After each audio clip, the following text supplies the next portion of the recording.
जो सर पे रखने को मिल जाए नाल पाके हुजूर, तो फिर कहेंगे कि हाँ ताजदार हम भी हैं। शमशीर उठा और सीना एक गद्दार पे रख दे, इस दौर के जालिमों को खुनखार पे रख दे। मत मांग किसी सियासतदान से अपनी जिंदगी की भीख, तुम अपना फैसला अहमद मुख्तार पे रख दे। अल्हम्दुलिल्लाह अल्हम्दुलिल्लाहि वकफ़ा वस्सलातु वस्सलामु अला सय्यदिल अंबियाइ मुहम्मदिल मुस्तफ़ा व अला आलिहि व अस्हाबिहि उलिस सिद्क़ि वस्सफ़ा, अम्मा बाद फ़अऊज़ु बिल्लाहि मिनश शैतानिर रजीम, बिस्मिल्लाहिर रहमानिर रहीम। वबिल वालिदैनि इहसाना। सदक़ल्लाहु मौलाना अज़ीम व सदक़ रसूलुहुन नबियुल अमीनुल मतीनुल मुबीनुल मुईनुल करीम व नहनु अला ज़ालिका लमिनश शाहिदीन वश्शाकिरीन वल्हम्दुलिल्लाहि रब्बिल आलमीन। सरवरा शाहा करीमा दस्तगीरा अशरफा हुर्मते रूहे पैगंबर एक नज़र कुन सोयमा, लाइक़ सद एहतराम उलमाए अहले सुन्नत, काबिल क़दर सामईन हज़रात, आइए सबसे पहले हम और आप मिलकर अपने और सारी कायनात के मरकज़ अक़ीदत हुज़ूर रहमतुल लिल आलमीन शफ़ीउल मुज़निबीन रसूल गिरामी वक़ार महबूब परवरदिगार, दोनों आलम के मालिक व मुख्तार हुज़ूर मुहम्मदुर रसूलुल्लाह सल्लल्लाहु ताला अलैहि वसल्लम की मुक़द्दस बारगाह में दुरूद शरीफ का नजराना पेश फरमाएँ। पढ़ें अल्लाहुम्मा सल्लि अला सय्यदना मौलाना मुहम्मद व बारिक वसल्लम सल्लु अलैहि सलातुम व सलामन अलैका या रसूलल्लाह सल्लल्लाहु ताला अलैहि वसल्लम। हज़रात, बहुत बड़ी कमी हम लोगों में है कि जब भी दुरूद शरीफ पढ़ने के लिए कहा जाता है तो कुछ लोग खामोशी इख्तियार करते हैं और कुछ लोग हंसते रहते हैं, लेकिन दुरूद शरीफ ज़रूर पढ़ लिया कीजिए। मेरे सरकार इरशाद फरमाते हैं, जो मुझ पर दुरूद पढ़ना भूल गया वो जन्नत का रास्ता भूल गया। आज नहीं तो कल वो जगह हमें तय करनी है और पहुंचना भी है, इसलिए दुरूद शरीफ दिल लगा के पढ़ा करें। अल्लाह इसका सवाब आपके नामे आमाल में अता फरमाएगा। एक मरतबा और दुरूद शरीफ पढ़ें। अल्लाहुम्मा सल्लि अला सय्यदना मौलाना मुहम्मद व बारिक वसल्लम सल्लु अलैहि सलातुम व सलामन अलैका या रसूलल्लाह सल्लल्लाहु ताला अलैहि वसल्लम। उलमाए किराम का नूरानी काफ़िला जलवा अफरोज़ है। नक़ीब आज़म उस्ताज़ुश शोरा हज़रत अल्लामा मौलाना महबूब गौहर इस्लामपुरी अपनी आन बान शान के साथ तशरीफ़ रख रहे हैं और बड़ी अच्छी उर्दू अदब के दायरे में शायरी होती है। अल्लाह इन्हें मज़ीद तरक्की अता फ़रमाए और उम्र में बरकत नासिल फ़रमाए। तमाम शोराए किराम जलवा अफरोज़ हैं। मैं कुछ लोगों का नाम भी नहीं जानता हूँ, जैसे तौक़ीर रज़ा इलाहाबादी बहुत मशहूर शायर है इलाक़े के माशाअल्लाह, और नक़ीब सदाबहार अल्लामा अब्दुल क़ुद्दूस साहब, मुश्ताक़ गौहर, दीगर शोराए किराम तशरीफ़ रख रहे हैं। बहुत कम वक्त है, थोड़ी देर की तकरीर आप समात करें। नसीम सहर गयावी, माशाअल्लाह नाम सुना जाता था, आज मुकम्मल तौर पर सुनने सुनाने का मौका भी है। अल्लाह हमारे भाई की उम्र में मज़ीद तरक्की अता फ़रमाए। मिंटू भाई का साउंड जब होता है ना तो बोलने में तबीयत खुश हो जाती है। एक मरतबा और दुरूद शरीफ पढ़ लें। अल्लाहुम्मा सल्लि अला सय्यदना मौलाना मुहम्मद व बारिक वसल्लम सल्लु अलैहि सलातुम व सलामन अलैका या रसूलल्लाह सल्लल्लाहु ताला अलैहि वसल्लम। एक बात ज़हन व फ़िक्र के हवाले करूँ, फिर अपने मौजू की तरफ चलूँ। आज जो हमने मौजू चुना है यह हमारे भाई रोस्तम भाई ने चुना है और उन्होंने ये मौजू मुझे दिया है, तो आज उसी पर गुफ्तगू होगी। लेकिन इससे पहले मैं आपके ज़हन व फ़िक्र के हवाले कुछ ख़ास बातें रखूँ। सैयद मोहम्मद अंसार साहब जो मदरसे का इंतखाब करके दीन का एक ज़बरदस्त किला कायम किया, काफ़ी दिनों तक वो मेहनत करते रहे। मेहनत का फल निगाहों के सामने आता रहा, लेकिन दुनिया से जाने का वक्त करीब आ गया। तो अपने भाई के ऊपर जिम्मेदारी दे दी। सैयद मोहम्मद शमीम रज़वी ने इस जिम्मेदारी को अपने सर पर रखा और दाता साहब की चौखट को चूम करके निकले। कई कई जगहों से आवाज़ मिलती थी कि अब मदरसा बैठ जाएगा, लेकिन दाता साहब की चौखट को चूम करके सैयद मोहम्मद शमीम रज़वी साहब ने आवाज़ दे दिया कि शाखों से टूट जाएं वो पत्ते नहीं हैं हम, आधी से जाके कह दो औकात में रहे। अब हवाएं खुद करेगी रोशनी का फैसला, जिस दिए में तेल होगा वह दिया रह जाएगा। नबी का जिक्र करूं तो ज़बान खुशबू दे, जहां हो जिक्र नबी वो मकान खुशबू दे। नसीब हो जो पसीना शहे दो आलम का, तो एक फ़र्द नहीं ख़ानदान खुशबू दे। किस शान से हस्सान बोले, फ़िदाए हामिले क़ुरआन बोले, ग़ुलाम मोतिये ईमान बोले, व नुक्तरस दक़ीक़ा दान बोले, अदब का मतले ताबान बोले, व अहसनु मिन कलम तरक़त आइनी, व अजमल मिन कलम तलिदिन निसाऊ, खुलिक़्ता मुबर्रअम मिन कुल्लि ऐबिन कअन्नका क़द खुलिक़्ता कमा तशाऊ। हजार बार बशोयम दहन से मुश्के गुलाब, हुनूज़े नाम तो गुफ्तन कमाले बेअदबीश। माँ से बढ़कर के कोई नाम क्या होगा, उस नाम का हमसे एहतराम क्या होगा। जिसके कदमों के नीचे जन्नत है, उसके सर का मकाम क्या होगा। और रिश्ते तो सभी काबिले ताज़ीम हैं बेशक, पर माँ की मोहब्बत में कोई चूक नहीं है। रोटी जो किसी वक्त हो जाए अगर कम, तो माँ ही ये कहती है मुझे भूख नहीं है। हजरात, आज इंसानों की ज़िंदगी उठाकर देखी जाए, ये इंसान अक्सर परेशान नज़र आता है।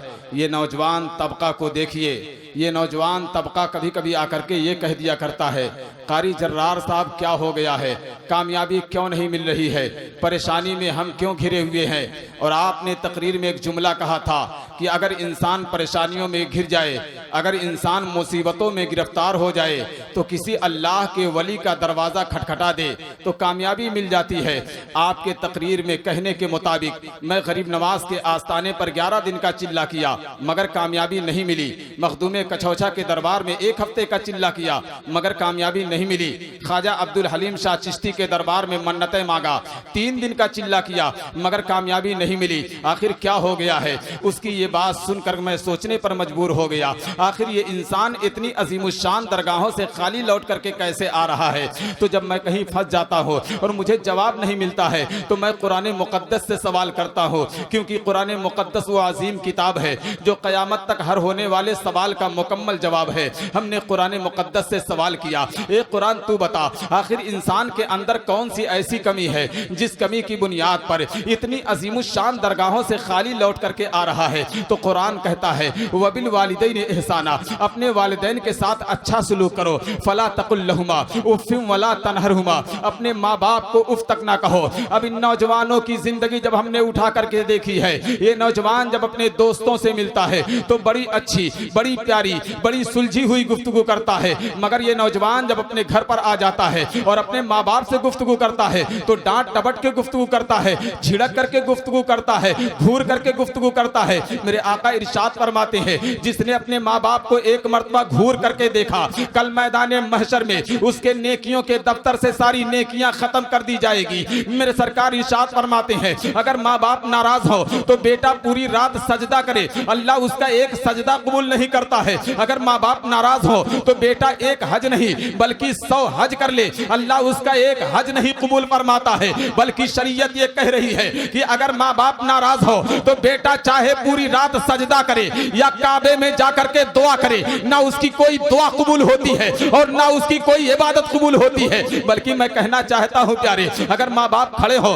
तो बेटा बैठ नहीं सकता है, माँ बाप चल रहे हो तो बेटे को आगे चलने की इजाजत नहीं है। अरे रास्ता अगर तारीख है, गिरने का अंदेशा है तो माँ बाप से इजाजत लेकर के बेटा आगे चल सकता है, वरना आगे चलने की भी इजाजत नहीं है। बल्कि शरीयत ये कह रही है कि माँ बाप से डायरेक्ट गुफ्तगू कर बेटा नहीं कर सकता है। अगर माँ बाप से गुफ्तगू करना है तो पहले माँ बाप से इजाजत ले लो और अदब के साथ बैठ करके ऐसी गुफ्तगू करो जिससे उन्हें कोई तकलीफ ना हो और वो गुफ्तगू सुन करके उनके लबों पर मुस्कुराहट आ जाए। अरे माँ बाप नाराज हो तो बेटा तलवार ले करके मैदान मैदाने जंग में जाए और अल्लाह की राह में लड़ता लड़ता शहीद हो जाए, मगर किताब ये कह रही है अल्लाह उसको जन्नत नहीं देगा और जहन्नम भी नहीं देगा, क्योंकि वो अल्लाह की राह में शहीद हुआ है, मगर जन्नत भी नहीं देगा। लेकिन जब जन्नत नहीं देगा और जहन्नम भी नहीं देगा तो रखेगा कहाँ? शरीयत ये कह रही है कि जन्नत और जहन्नम के दरमियान में मकामे आराफ है, मकामे आराफ में उसको रखा जाएगा।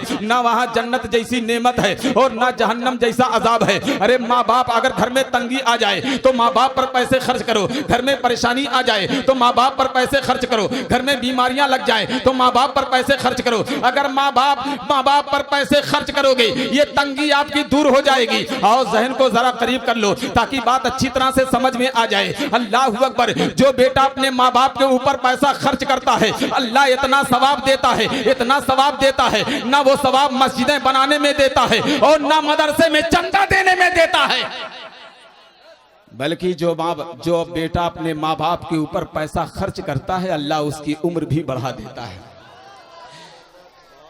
अब्दुल्ला इब्ने मुबारक फरमाते हैं जब घर में जाओ माँ बाप बिस्तर पर लेटे हो तो थोड़ी देर पैर दबा दिया करो। तुम्हें मालूम नहीं है ये थोड़ी देर का पैर दबाना तुम्हें कितना सवाब का मालिक बना देता है। सुनो, जब बेटा माँ बाप का पैर थोड़ी देर के लिए दबा देता है अल्लाह इतना सवाब देता है, इतना सवाब देता है। जो पूरी रात नवाफिल पढ़ने में सवाब नहीं मिलता है वो सवाब माँ बाप का पैर दबाने में मिल जाता है। अल्लाह अकबर। हजरत मूसा अलैहिस्सलाम घर से बाहर निकलते हैं, रब फरमाता है मूसा जरा संभल कर चलना।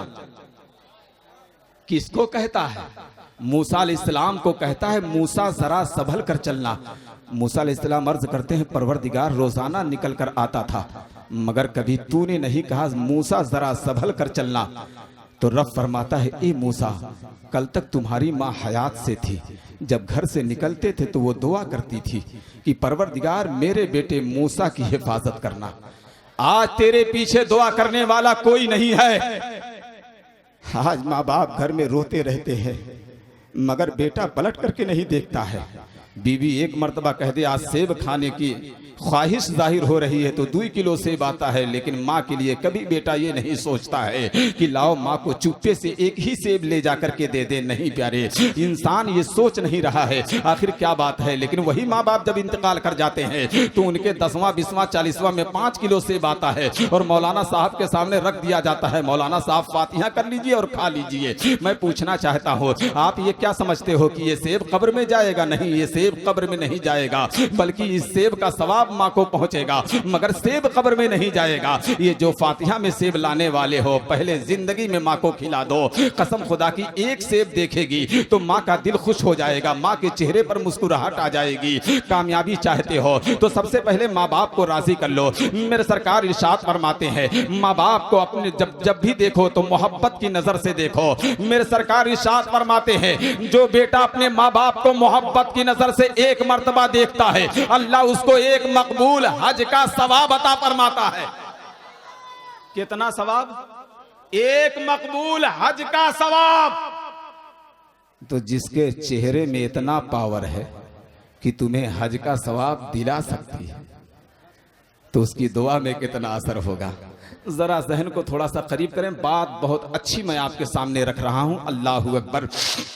हजरत मूसा अलैहिस्सलाम एक सफर में निकलते हैं, चलते चलते थक गए, दुआ करते हैं परवरदिगार मैं चलते चलते थक गया हूँ, मेरे लिए कोई सवारी का इंतजाम कर दे। रब फरमाता है ए मूसा इसी जंगल में मेरा एक बंदा रहता है, उसके पास जाओ वो तुम्हारी मदद करेगा। मूसा अलैहिस्सलाम निशानदही के मुताबिक वहां पहुंचते हैं और कहते हैं देखो मैं चलते चलते थक गया हूँ, मेरे लिए कोई सवारी का इंतजाम कर दो। इतना ही कहना था, कहा अभी इंतजाम हो जाएगा। उसने फौरन अपने हाथ को उठाया और दुआ करता है ए परवरदिगार ये तेरा बंदा चलते चलते थक गया है, इसके लिए सवारी का इंतजाम करना है। मैं तेरी बारगाह में दुआ करता हूँ परवरदिगार तू बादल को नीचे भेज दे ताकि ये तेरा बंदा अपनी मंजिल को पहुंच जाए। वह जैसे ही दुआ करता है बादल नीचे आ जाता है। मूसा अलैहिस्सलाम बादल पर सवार होते हैं और अपने मंजिल की तरफ चल देते हैं, आगे बढ़ते हैं, कहते हैं ए परवरदिगार वो तेरा कितना नेक बंदा है, उसने दुआ किया है तूने बादल को नीचे भेज दिया है। रब फरमाता है तुम बादल की बात करते हो, अगर वो आसमान को नीचे आने के लिए कहता तो मैं आसमान को नीचे भेज देता।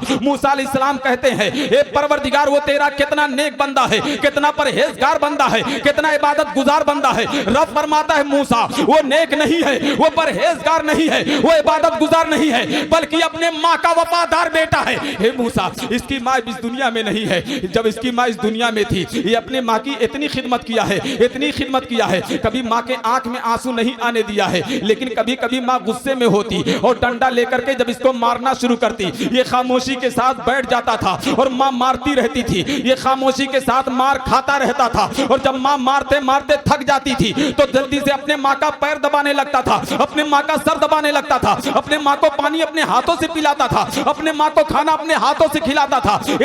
इतनी खिदमत करता था, इतनी खिदमत करता था कि माँ के लबों पर मुस्कुराहट खेल जाती थी। उसके बाद जब इसकी माँ इस दुनिया से जाने लगी तो इसकी माँ रोने लगी और दुआ करती है, परवरदिगार, मेरा बेटा दुनिया में अकेला हो जाएगा, मेरा बेटा तन्हा हो जाएगा, मेरे सिवा इसका कोई नहीं है। ए परवरदिगार, मेरा दुनिया से जाने का वक्त आ गया है, लेकिन जाते जाते मैं तेरी बारगाह में एक दुआ करती हूँ, ए मेरे परवरदिगार, मेरा बेटा कभी मुसीबत में घिर जाए, मेरा बेटा कभी परेशानी में घिर जाए और तेरी बारगाह में दुआ के लिए हाथ उठा दे तो ए परवरदिगार, मेरे बेटे की दुआ को कबूल कर लेना।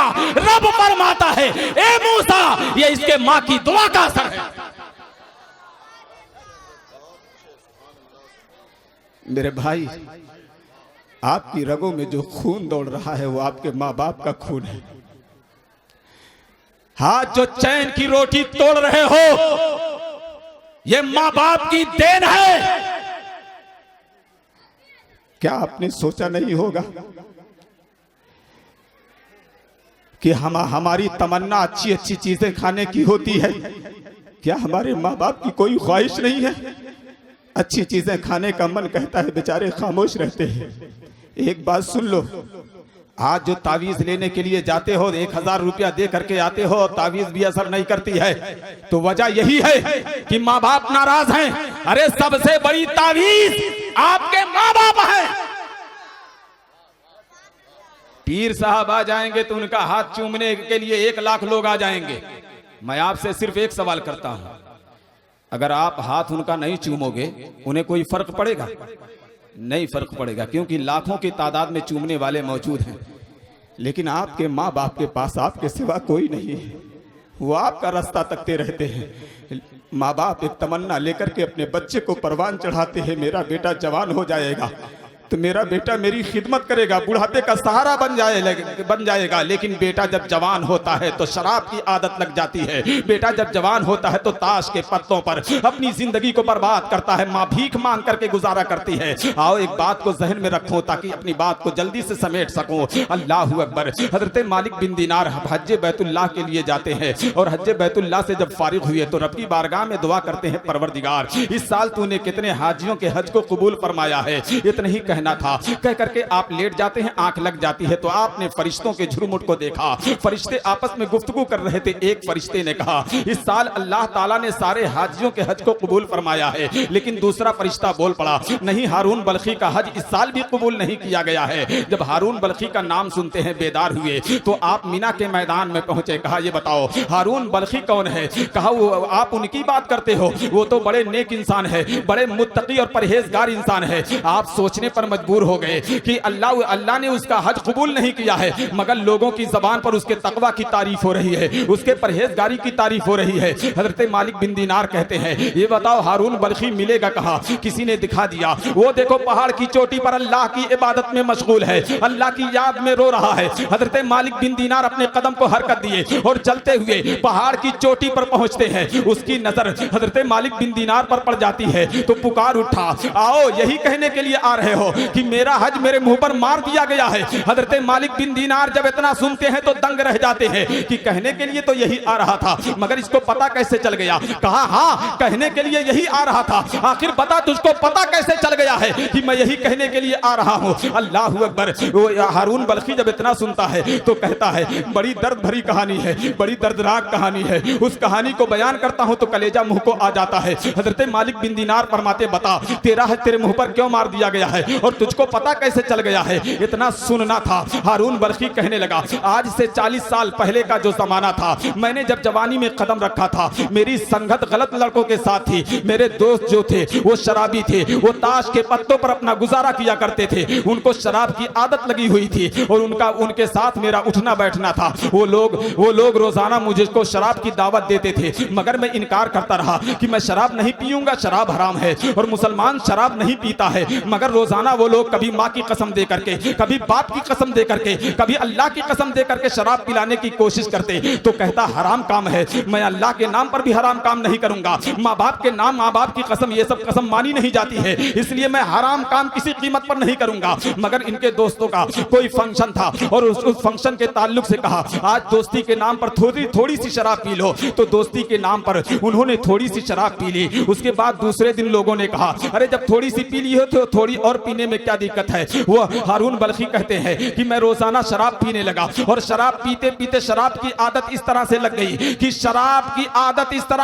कि शराब के बगैर रहना दुश्वार हो गया। और शराब के नशे में मुझे ना जुमा का दिन नजर आता था, ना रमजान का महीना नजर आता था, ना ईद का दिन नजर आता था, ना और कोई मुबारक दिन नजर आता था। अब मुझे सिर्फ शराब चाहिए। सुबह को भी शराब पीता, शाम को भी शराब पीता और शराब के नशे में मस्त रहता था। हारून बल्खी का कहना है कि इसी तरीके से शाबान का महीना खत्म हो जाता है और रमजान का चांद हो जाता है। और जब रमजान का चांद हो गया तो तमाम बच्चे रमजान की खुशियां मना रहे हैं, तमाम बच्चे नाते पाक पढ़ रहे हैं कि आज हम सेहरी खाएंगे और कल रोजा रखेंगे। हारून बल्खी कहता है ये सब सुन करके मुझे कोई फर्क नहीं पड़ा और तमाम बच्चे सुबह उठ करके नाते पाक पढ़ने लगे और सेहरी खा करके नाते पाक पढ़ रहे थे। और सुबह सुबह लोग कह रहे थे, आज मैं रोजे से हूँ, आज मैं रोजे से हूँ। हारून बल्खी कहता है कि मैं वहां से उठा और मैं वहां से उठ करके शराब खाने में पहुंचा और शराब पी करके शराब के नशे में अपने घर की जानिब रवाना हुआ। और जब दरवाजे पर पहुंचा और जब दरवाजे पर, हारून बल्खी कहते, जब मैंने दरवाजे पर दस्तक दी तो माँ ने दरवाजा खोला और जब माँ दरवाजा खोलती है और मुझे शराब के नशे में देखती है तो माँ कह रही है, अल्लाह तुझको बर्बाद कर दे। अरे इतना जालिम बेटा तू है, तुझे एहतराम रमजान भी नहीं मालूम है और रमजान का पहला रोजा था और तूने शराब पी लिया है। इतना कह करके माँ ने गाल पर तमाचा मारा। हारून बल्खी कहता है वो तमाचा मेरे गाल पर लग गया और मुझे वो तमाचा बर्दाश्त ना हुआ। मैं जल्दी से उठा और अपने माँ के बाल को पकड़ा और अपने माँ के गाल पर इतना तमाचा मारा, इतना तमाचा मारा। मेरी माँ मेरा पैर पकड़ लेती है, बेटा मुझको छोड़ दो, आज के बाद मैं तुझे कभी मना नहीं करूंगी, बेटा मुझको छोड़ दो, आज के बाद मैं तुझे कभी मना नहीं करूंगी। वो कहता है मेरी माँ चीखती रही, चिल्लाती रही और रोती रही, मगर मुझको शराब के नशे में रहम नहीं आया। मैं माँ को खूब पीटा, इतना पीटा, इतना पीटा। मेरी जब माँ उठने के लायक नहीं रही तो आग जल रही थी, मेरा गुस्सा अभी भी ठंडा नहीं हुआ था। मैंने माँ को उठाया और जलती हुए आग में रख दिया। मेरी माँ जलती रही, चीखती रही, बेटा मुझको बचा लो, आज के बाद मैं तुझे कभी मना नहीं करूंगी, बेटा मुझको बचा लो, आज के बाद मैं तुझे कभी मना नहीं करूंगी। वो कहता है मेरी माँ चीखती रही, चिल्लाती रही और मैं हंसता रहा और मेरी माँ की रूह कब्ज़े उनसरी से परवास कर जाती है। हारून बल्खी कहता है उसके बाद मैं घर के अंदर गया, लेट गया और जब लेटा तो मेरी बीवी आकर के कहती है, ए जालिम इंसान, जरा उठ और मैं तुझे छोड़ करके जा रही हूँ, आज के बाद तेरा और मेरा रिश्ता अलग, मैं तेरे रिश्ते में नहीं हूँ। वो कहता है आखिर मामला क्या है, तू मुझे कभी छोड़ने की बात नहीं करती थी, आज छोड़ने की बात अचानक क्यों कर रही हो? अल्लाह अकबर। कहती है ये जालिम इंसान, जरा उठ करके देश शराब के नशे में तूने क्या कर डाला है? तूने अपने माँ का कत्ल किया है, तूने अपने माँ को मार डाला है। अरे जल्दी से जाकर बाहर देख, तेरी माँ मर चुकी है। हारून बल्खी जब इतना सुना तो दौड़ करके बाहर निकला। जिस तरह से रोटी जल करके काली हो जाती है उसी तरह से माँ जल करके खत्म हो गई थी। हारून बल्खी कहता है माँ की लाश को देखा तो चीखने लगा, चिल्लाने लगा, अम्मी जान पलट आओ, आज के बाद मैं शराब नहीं पीऊंगा, अम्मी जान पलट आओ, आज के बाद मैं शराब नहीं पीऊंगा। चीखने लगा, चिल्लाने लगा, आवाज देने लगा। मगर हारून बल्खी से मशीयत कह रही थी। हारून बल्खी जो दुनिया से चला जाता है वो दोबारा पलट करके नहीं आता है। माँ बाप बड़े कीमती है, जिंदगी में एक बार मिलते हैं, उनके आंसुओं को जमीन पर ना गिरने दो, वो बड़े कीमती है। खुदा की कसम आपके माँ बाप के आंसू अगर जमीन पर गिर गए तो खुदा की कसम पूरा दरवाजा खटखटाते रहोगे, आपको कामयाबी नहीं मिल सकती है। अरे सबसे बड़ी दौलत आपके माँ बाप हैं, कामयाबी का जरिया आपके माँ बाप हैं, बुलंदी का जरिया आपके माँ बाप हैं। आप बुजुर्गों की तारीख उठा करके देखें, किसी वली की तारीख उठा करके देखें, उनका कहना है ये जो बुलंदी मुझे मिली है ये माँ बाप की दुआ का असर है, ये जो कामयाबी मिली है ये माँ बाप की दुआ का असर है। आज मैं आपके जहन को साफ करना चाहता हूँ, वक्त मिलेगा फिर इंशाअल्लाह मेरी गुफ्तगू होगी, थोड़ी देर में मैं अपनी तकरीर को समेट देता हूँ। अल्लाहु अकबर। हारून बल्खी की जिंदगी उठा करके देखें। हारून बल्खी चीखने लगा, चिल्लाने लगा, अम्मी जान पलट आओ, आज के बाद मैं शराब नहीं पीऊंगा। मगर मशीयत कह रही थी जो दुनिया से चला जाता है वो दोबारा पलट करके नहीं आता है। अल्लाह अल्लाह। हारून बल्खी कहता है मुझको ये कत्ल बर्दाश्त ना हुआ, मैंने माँ का कत्ल किया, मुझसे बर्दाश्त ना हुआ। तो हारून बल्खी घर के अंदर गया और घर के अंदर जाने के बाद टांगी उठा करके लाया। हारून बल्खी कहता है मैंने अपना एक हाथ टांगी से काट कर फेंक दिया। अबे चाहे हाथ काटो और चाहे पैर काटो, लेकिन मां लौट कर नहीं आने वाली है, मां लौट कर नहीं आने वाली है। अरे मां तो दुनिया से चली गई है। हारून बल्खी कहता है हाथ को काटने के बाद फिर चीखता रहा, चिल्लाता रहा, मगर माँ तो मर चुकी थी। उसके बाद हारून बल्खी का कहना है तब से लेकर आज 40 साल का अरसा गुजर रहा है, तब से लेकर जब मैंने नमाज पढ़नी शुरू की और शराब से तौबा की, आज 40 साल का अरसा गुजर रहा है। इस 40 साल के अंदर कभी मैंने शराब को हाथ नहीं लगाया और इस 40 साल के अंदर मेरी कोई नमाज कज़ा नहीं हुई है। इस 40 साल के अंदर मेरा कोई रोजा कज़ा नहीं हुआ है। इस 40 साल के अंदर किसी साल हमने हज नागा नहीं किया है। लेकिन जब हज करके आता हो तो कोई अल्लाह का वली आकर के ये खबर दे देता है तेरा हज तेरे मुंह पर मार दिया गया है, तेरा हज तेरे मुंह पर मार दिया गया है। हर साल यही सुनते चला आ रहा हूँ और आपका जब नूरानी चेहरा हमने देखा तो हम समझ गए कि आप भी यही कहने के लिए आ रहे हो। तो इसीलिए मैंने कह दिया कि आप यही कहने के लिए आ रहे हो कि मेरा हज मेरे मुंह पर मार दिया गया है। हारून बल्खी जब इतना हजरत मालिक बिन दीनार जब इतना सुनते हैं तो कहते हैं अरे जालिम इंसान, तूने माँ का कत्ल किया है, माँ को मार डाला है और बख्शिश की उम्मीद रखता है, तेरी बख्शिश नहीं होगी, तुझे निजात नहीं मिलेगी। इतना कह करके हजरत मालिक बिन दीनार अपने घर की जानिब रवाना हुए और इबादत से फारिग होकर के बिस्तर पर जब आराम फरमा होते हैं तो दिल की आंख खुल जाती है। नबी कौनैन सल्लल्लाहु अलैहि वसल्लम का जलवा नजर आया। आका इरशाद फरमाते हैं ए मालिक बिन दीनार, तूने अल्लाह के उस बंदे को मायूस क्यों कर दिया है? जानना चाहते हो मैदान महशर में उसके साथ क्या मामला पेश आएगा? हजरत मालिक बिन दीनार अर्ज करते हैं हाँ या रसूल अल्लाह, हम जानना चाहते हैं मैदान महशर में उसके साथ क्या मामला पेश आएगा। आका इरशाद फरमाते हैं कि मैदान महशर में अल्लाह जब इसको उठाएगा तो 3 साल तक इसको जहन्नम की आग में जलाएगा। कितने साल तक? ये तकरीर कोई लफ्ज़ी नहीं है बल्कि आपकी जिंदगी को बदलने के लिए काफी है। खुदा की कसम माँ बाप के आंसुओं को आपने नहीं देखा है? कभी कभी जब माँ बाप कहते हैं बेटा 100 रुपया की जरूरत है तो आज के दौर का बेटा कहता है क्या होगा पैसा, क्या करोगे पैसा, पैसे की क्या जरूरत है, क्या खाना नहीं मिलता है, कपड़ा नहीं मिलता है, दवा नहीं मिलती है, पैसे की क्या जरूरत है। वो माँ बाप घर के कोने में शीशियां लेकर रोने लगते हैं और कभी कभी मजबूर होकर के भीख मांगना शुरू कर देते हैं। अरे लानत हो इसी जिंदगी पर कि तुम्हारे सामने तुम्हारा बाप भीख मांगे और आजमाना हो तो कभी माँ बाप से दुआ कराकर देख लो। हारून बल्खी, अल्लाहु अकबर। हारून बल्खी का मामला ये होगा कि आका इरशाद फरमाते 3 साल तक जहन्नम की आग में अल्लाह इसको जलाएगा। 3 साल जलाने के बाद अल्लाह ताला फरिश्तों के जरिए से उसकी माँ को खबर पहुंचाएगा तेरा बेटा आग में जल रहा है। जब माँ सुनेगी तो माँ तड़प उठेगी, मेरा बेटा आग में जल रहा है, मेरा बेटा आग में जल रहा है। रब फरमाएगा हाँ तेरा बेटा आग में जल रहा है। आग में जलने की तकलीफ माँ ने दुनिया में महसूस कर ली थी, माँ तड़प जाती है। बड़े अच्छे अंदाज में शायर ने कहा है रिश्ते तो सभी काबिले ताजीम है बेशक, पर माँ की मोहब्बत में कोई चूक नहीं है। रोटी जो किसी वक्त हो जाए अगर कम तो माँ ही ये कहती है मुझे भूख नहीं है। अल्लाहु अकबर।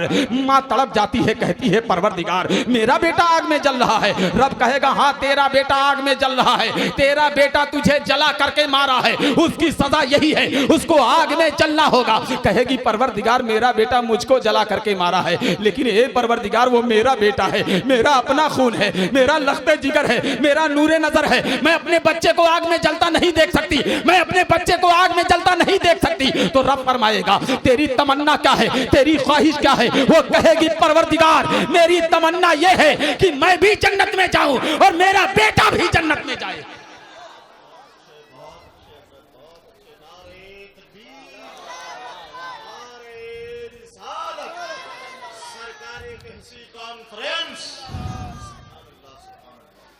उसके माँ के कहने पर अल्लाह उसको भी जन्नत अता फरमाएगा। ऐ बूढ़ी माँ, तेरे चेहरे की झुर्रियों की कसम, हर एक लकीर में जन्नत दिखाई देती है। एक आखिर बात और जहन के हवाले कर दूं। एक नौजवान की शादी होती है, शादी के 1 साल के बाद उसको बेटा पैदा हुआ। औलाद वाले हो, बेटे की तड़प क्या होती है आप अच्छी तरह से जानते हो। बेटे की उम्र जब 6 बरस की होती है तो माँ इंतकाल कर जाती है। उसके दिल से पूछिए नाकामियों की लज्जतें, लुट गया हो जो मुसाफिर जाके मंजिल के करीब। माँ इंतकाल कर गई, बाप ने दूसरी शादी कर ली। एक बात जहन में रख लें कि जिंदगी में सिर्फ एक बार माँ मिलती है, दोबारा नहीं। बाप ने दूसरी शादी कर ली, वो भी माँ हुई, मगर वो माँ नहीं हो सकती, वो माँ नहीं हो सकती। बच्चे के चेहरे से खुशियां उड़ गई। जो बच्चा खेलता था खेलना बंद कर देता है, कभी उस कोने में रो रहा है, कभी इस कोने में रो रहा है। तकरीबन 1 साल गुजर गया। एक दिन बाप की नजर बच्चे पर पड़ गई तो अपने बच्चे के सर पर शफकत का हाथ रखा, कहा बेटा बता, बात समझ में नहीं आती, आज 1 साल का अरसा गुजर रहा है, कभी तू वहां खामोशी से बैठा रोता रहता है, कभी उधर खामोशी से बैठा रोता रहता है, फिर बता तो सही क्या बात है। कहा नहीं अब्बा जान कोई बात नहीं है, मुझको मेरी हालत पर छोड़ दो। लेकिन बाप तो हकीकी था, सीने से लगा कर कहा बेटा एक बात बता, तेरी पहले वाली माँ कैसी थी और ये तेरी दूसरी वाली माँ कैसी है। जब बच्चा इतना सुना तो अपने आंसुओं को रोक न सका, आंसू जमीन पर गिर जाते हैं। मोती समझ के शाने करीमी ने चुन लिया, कहा मेरी पहले वाली माँ झूठी थी, ये नई वाली माँ ये सच्ची है। इतना सुनना था तो बाप ने कहा बेटा तेरी नई वाली माँ सच्ची है और पहले वाली माँ झूठी थी, ये कैसे? कहा हाँ बाबा सही कह रहा हूं, मेरी पहले वाली माँ झूठी थी, ये नई वाली माँ सच्ची है। इतना कह करके बच्चा सिसकियां लेकर रोना शुरू कर देता है। बाप ने जब उसके आंसुओं को देखा तो बाप ने अपने आंसू को न रोक पाया, बाप के आंख से भी आंसू छलक जाता है। कहा अब्बा जान मेरी जो पहले वाली माँ थी ना, कभी कभी जब मैं मदरसा नहीं जाता था ना तो वो कहते थे आज घर पर आ जाओ, आज तुझको रस्सी से बांध दूंगी, आज पूरे दिन खाना नहीं दूंगी, आज तुझको मैं बहुत मारूंगी। जब माँ की ये बात सुनता तो डर लग जाता और घर से मैं भाग कर कहीं छुप जाता। 1 घंटा जब घर पर माँ नहीं देखती तो चीखने लगती थी, आवाज देने लगती थी, बेटा तू कहाँ चला गया, बेटा तू कहाँ चला गया। तो जब मेरी आवाज नहीं पाती तो वो घर से निकल करके पड़ोस के घरों में पूछने लगती थी, मेरा नूरे नजर तू कहाँ चला गया, मेरा लख्ते जिगर तू कहाँ चला गया। और ये कह करके जब माँ रोने लगती तो माँ को जब रोते हुए देखता तो मुझसे बर्दाश्त न होता, मैं दौड़ करके माँ की गोद में बैठ जाता तो माँ मुझे चूमने लगती और अपनी गोद में बिठा लेती और कहती बेटा मुझको छोड़कर कभी तू ना जाना, मेरी जिंदगी तू है, मेरी दुनिया तू है, मेरा लख्ते जिगर तू है, मेरा नूरे नजर तू है।